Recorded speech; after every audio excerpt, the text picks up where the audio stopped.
What's up, guys? Back to another Konosuba video, and in today's video I kind of wanted to make a tier list of gacha games, not for the fact of just gacha games in general, but to give a good idea of where I rank Konosuba, because if I just kind of said what I thought about Konosuba, it'd be kind of hard for people to get a general idea. So I grabbed a tier list with most of the games I've played. There's a couple on the, or not on the list, that I have played, but I don't think I've played them enough to actually give you an idea. There are two of them here that I didn't play super long, but I think I got the general gist of them.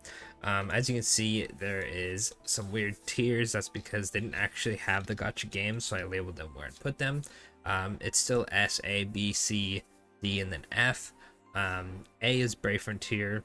I'll go over these really quickly before we get into the video. By the way, don't forget to like and subscribe for more Konosuba content. It's gonna have some, more general Konosuba content, kind of stuff like this, up until around the second swimsuit banner, and then right before the third swimsuit banner, and then going into anniversary, just because we're not in a dry spell, but there's not really anything I want to make content on at the moment. Around anniversary, there'll probably be a lot of beginner friendly stuff because a lot of people are coming to the game, but anyway, let's jump into the video. So, Brave Frontier was the first gacha game I ever played. It pretty much had a gameplay style similar to, trying to think of a gacha game that's more relevant today. I guess, in a sense, that would make sense to you guys. Think of it as Konosuba's style, but it's turn-based. You use your 6 characters, so you have 5 and a friend. You use their moves, and the enemy does theirs, and then it's your turn again. They have Brave Burst and Super Brave Burst. They're pretty much like their skill 1 and skill 2. When you have enough energy, you can use the first or second one. Overall, it was pretty good. I don't think it had a pity system, which, by the way, if the game doesn't have a pity system, I am knocking it down a peg, because that is pretty important nowadays. Just so you can't spend infinite money. Dokkan is a offender of that, unfortunately. But Brave Frontier overall pretty fun. Near the end of the cycle, it kind of fell into gacha hell because the developers don't care too much about it. I overall think it was a pretty good game. Currency was a bit low and overpriced, but most gacha games have pretty expensive currency. Ultra Impact, I'm not a huge fan of. It feels like the content was kind of dry for the game. They had things to do, but they didn't really add too much. Not a huge fan of how their limited banners work, and overall it just kind of is fun for a week and died. And then Pocket Incoming was a game I played on my other channel. It was pretty cool. The animations are super insane for a fake Pokemon game, and the gameplay was pretty fun, but it was super greedy, so I ended up dropping it. So I don't think any of the gacha games that I have on this list are going to be in this, but I thought I would put it there anyway. So let's get into the meat of the video. By the way, Konosuba is going to be ranked last, so you guys get a general idea. So first off, let's start with Genshin Impact. So I actually do think Genshin Impact is S. Now, that's mostly just because I'm going to be somewhat brief with these, so the video's not a fucking hour long or something. But Genshin has pity, right? All the banners have pity. There is their free currency that they like to give a lot, or not a lot of, but they like to give them through doing various things. You get only certain characters, but those certain characters can still beat events. I don't think Genshin is something that's super whale heavy. You can beat pretty much all the content with the free characters, or if you just somewhat summon to get characters for elements to do certain stages, you'll be fine. It doesn't give a ton of currency, and the prices are pretty overpriced in my opinion, but the gameplay is very fun, so I do think Genshin is S. By the way, feel free to let me know in the comments if you disagree or agree with any of these. That's just my opinion at the end of the day. But next up, we have good old Strongest Hero. I just want to put Genshin as first to have an idea of what I think makes a good gacha game, which is gameplay, pity, how much currency they give, and overall free-to-play friendliness. Strongest Hero, I think, is there with its predecessor or its aftersuccessor. I think Ultra Impact came out first. I'm not too sure, honestly. Anyway, Strongest Hero is more of a real-time like beat 'em up in a sense. The main reason I don't like it, I think the gameplay is fun. It does have PvP, so there is a bit of sorry about that. Had a big yawn. I couldn't hold it in. Anyway, I do think Strongest Hero does have a somewhat of like a whale issue because there's passives in it, kind of like our unique weapons, but you have to summon for it. Very nasty stuff. Also, I'm not a huge fan of shard system games. I think it's stinky. I want my character kind of thing. I don't want to have to summon 60 times for a shard of a like 1-star. Anyway, I think it's stinky. Bottom of the tier list. Next up is SAO. The game, I think this is Integral Factor, which is the one I played, had like guilds and you summon for certain weapons like knives and dual blades, all that good stuff. The gameplay was fun. I played with my friend for like I think 3 weeks. The only issue I had was the currency was like just nothing, and it was expensive, and the rates were crap, and I don't think it had a pay system. It was probably one of the worst summoning systems slash how much currency they give you system I've ever seen in a gacha game, so it's gonna be very near the bottom. Kind of obvious that if the game has a bad summoning system, it's gonna be ranked lower. Next up, we have Dragon Ball Legends. So Dragon Ball Legends always has controversy, I swear. Their pity is insanely bad, but at least they have one. Their rates are not the greatest. It's somewhat whale heavy. Obviously, if you're both really good at the game, it's normally going to go down to who makes a mistake or who has higher star characters. I'm going to be very generous and put it in B tier just because they do have Zenkais, which you can grind and it makes characters better. But overall, it's been pretty whale heavy. Actually, that's too generous. I'm putting it in C. It's been pretty, like, the new unit is meta. Ultra rates are pretty bad. Overall, not the greatest. I also have a personal distaste for Legends, so if you think I'm putting it too low, that's probably why. Next up is Duel Links. Duel Links likes to give currency. Jeez, it's one of those days where I'm yawning a lot. Sorry. Duel Links, from what I remember, likes to give a lot of currency, but it really makes you summon for your cards. If you get a card that you can only get once and you need 3 of it, you have to reset the entire pack. I remember going for a deck and just not spending money, but using my free-to-play stuff for it, and eventually the deck is not that good anymore, or it just takes too long to get it. Overall, not a huge fan. The gameplay of Yu-Gi-Oh itself is nice, but the gacha system of it was pretty bad. Fortunately, thank God Master Duel is a thing. Never played a better game. Anyway, Duel Links is C. I haven't played it any time recently. I think the last time I played was a little bit after 5Ds. So keep that in mind with that, but I do think it is C tier. Next up is Bleach Brave Souls. I think Bleach Brave Souls is a pretty good game. It always felt like there was something to do, but I wasn't like, oh crap, there's like 50 million things to do. It just felt like if I wanted to do them, it was there for me.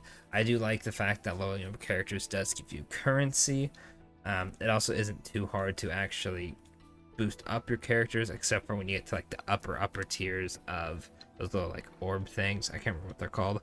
I never really got into that myself, but getting them like generally just like max level, and then they have like an affinity board. Pretty much the basic bare minimum was pretty easily. Getting into the crazy like end game stuff, there's a grind session with that.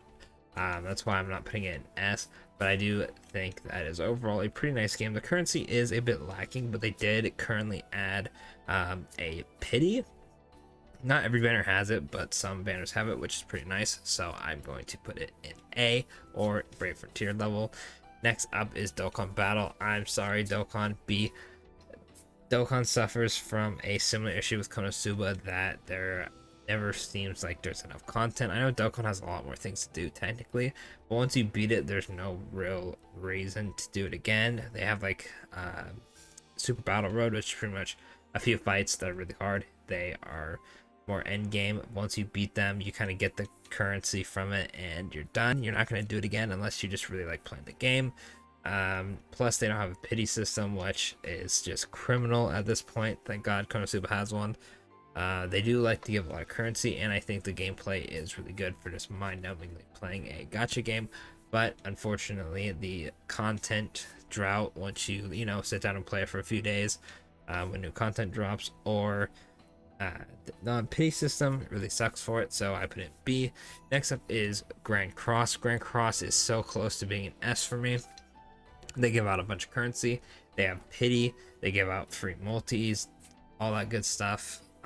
Only issue is that once a character comes out, you have to spend money to buy costumes. If you don't have the costumes, you're probably not going to win in PvP because your character has significantly less stats.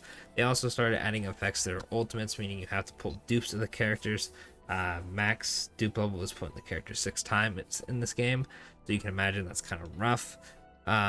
You can get costumes for your paid currency, but it's a multi per piece, and you need 5 pieces in each of the 3 categories, so that is a total of 15 multis to get all the costumes.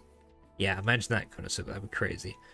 Overall, everything else, the content is pretty fun to do, and the PvP is, you know, when it's not super unbalanced, is pretty fun, so I'm going to put it in A. Next up, I'm actually going to save these two for last because I have somewhat blanked of talking about them. Epic 7. I didn't play this one too much. I kind of just rushed through the story. The main issues I had with it was the banners. Seemed like they costed quite a bit. You'd have to have quite a bit of currency. I actually bought an account that pretty much had everything I wanted, and I don't think I pulled anything crazy on it, unfortunately. I know the gear system is pretty rough, but from what I played, the gameplay is pretty good. It had a pretty much identical style of Konosuba from what I remember.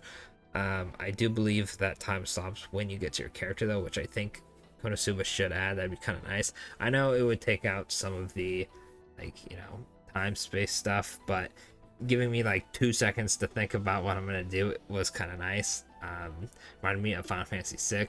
Obviously, I don't think Konosuba will ever add it just because of how the game is, but you know, that moment of 2 to just be like, okay, I want to do this, or like check buffs real quick, is pretty nice. However, since the gear system is pretty bad from what I've heard, and I'm not a huge fan of the pricing of the skins and the currency, I'm going to put them in B. Next up is Blazing. Blazing was pretty fun. Do note this is like year 1 because I stopped playing after the first year. The gameplay was fun. Multiplayer kept the game alive, which is kind of like why Genshin is so high, because you can play with friends. I didn't feel like the currency was super hard to get. I don't remember the prices of this game because I never actually bought in it. But from what I remember, if you had a somewhat good party, you could beat the harder content, at least for the first year. I could be mistaken, but I pretty much matched with people and was able to eventually beat everything when I played. Can't say it after the, you know, 2nd anniversary and however long it lasted till then, but I have somewhat fond memories of this game, so I'm going to put it in A from what I remember. Next up is Masters. Masters is an A. I know Masters has a few issues, but they give a lot of currency. The gameplay is somewhat fun. The characters are pretty cool design wise, I will say. I'm not gonna obviously put that in, but I just, you know, they're cool, right? Main issues I have with it are their master fairs have never come back, so it's like our festival characters. If the festival not Cosma, festival Aqua and Darkness that are coming for anniversary, if they never came back, that would kind of suck. I'm not a huge fan of characters never coming back. I don't know why they haven't, but Masters is stingy with that. I'm also not a huge fan of most of the characters needing to be 3-5, which is an issue I have with Grand Cross. You want to pull dupes of said character, and the Master Fairs have pretty low rates, unfortunately. But other than that, I think the game is pretty solid. Next up is Kingdom Hearts Union Cross, which I am very biased in, so sorry. I think the game was pretty fun. It was pretty, like, you know, sucky at some point because there's a weekly pack that costs, I think it was $15, and it would have certain medals that you could only get through there. You could get them later on through summons sometimes, or just events, whatever it was, depending on the week. So it was kind of somewhat well heavy, or just, spender friendly in a sense. The new skills were also in the weekly pack, but overall, in the later scheme of the game, you could buy certain skills, which is pretty nice. It kind of went downhill at that point though, but I have overall fond memories. Plus, they had a pretty solid pity system from what I remember. I did kind of go crazy and summon on every banner under the sun, which wasn't the greatest thing for me. But if you manage your currency, I'm sure I would have had a better time with pulling characters from pity. There is a few things. There's like what they have a similar like weapon system that we do in Konosuba, and I would run out of these certain magical orbs for weapons because they have certain keyblades that are like your elemental teams you would put, because you get better bonuses on certain teams, and certain weapons I would run out of the orbs to upgrade it because there was a light and dark version, and it was just sometimes it would be a little resource heavy, kind of like Konosuba, but I still think it was A. And that leaves us with Konosuba at the end. So based off of the issues I have with Konosuba is it takes a while to max out your character, which is understandable, but if you're more whale heavy, you're more likely to max out the character and have a better time in arena. Once you play a little bit, you won't have too much of an issue with this, but for beginner players, it's going to take you a fat minute to actually get your characters up. Another issue I have with Konosuba is content. It always feels like you either do content instantly or you're just mindlessly grinding, which kind of sucks. I made a video the other day talking about how I think we should have a somewhat of a tower system, or at least one more event to kind of round it out. So that is an issue with Konosuba. The bonuses with Konosuba is I think the gameplay is really fun. I am a huge fan of turn-based games. I really like Pokemon, so that should be no surprise. I also like the whole art style. The ultimates look nice. The cutscenes look nice. The character card arts are very nice. I know I wasn't going to go into how characters look, but I do think that is a bonus, so I'm going to mention it anyway. Konosuba has pity, which is nice. Konosuba doesn't give out as much currency as I wish they did, but you can spend a light amount and still somewhat get what you want. You're not going to be able to do it constantly because those packs don't always last, but I feel like you don't have to spend as much as other gacha games to get a character that you want. Plus there is skill potions, so we don't have to pull dupes. We can use our skill potions. Unfortunately, Grand Cross doesn't have a way of increasing characters. Genshin doesn't have one. Masters does have a system for it. I don't remember if Union Cross does. I think BBS does. I don't remember if Blazing does. Dokkan has Kai's, but there's a hidden potential thing, so they also can't boost their characters. I don't know about Epic 7. Legends somewhat has it, but it's not super universal, and I don't know about the other ones. Yu-Gi-Oh's a bit different because it's a card game, but Konosuba does have that over the other ones. I think it has the easiest to max a character out of the other gacha games, just because you just put in your skill potions and you're done. You just need to use it once, which is also a bonus. So overall, I think Konosuba is in at least A tier, possibly B tier. I think it is in between these two. I'll put it in A just because I am biased because I do like Konosuba. Main issues I have with it are lack of content, lack of free-to-play currency, just because the pity is so high. If they put the pity down a bit or gave a bit more, I would be more lenient on that, but I'm going to mention that. And the other issue is how long it takes to build up characters / get good equipment. I'm still missing certain newer equipment myself, just because 3 stages a day and you don't get any drops sometimes. It's pretty rough. I'm not a huge fan of being limited to certain stages. Dokkan has an issue too with their new red zone. You can only do it 3 times a day, which is like, come on now, just let me do it as much as I want. It's more of a grievance in Dokkan because it's just an event for currency and then you're done.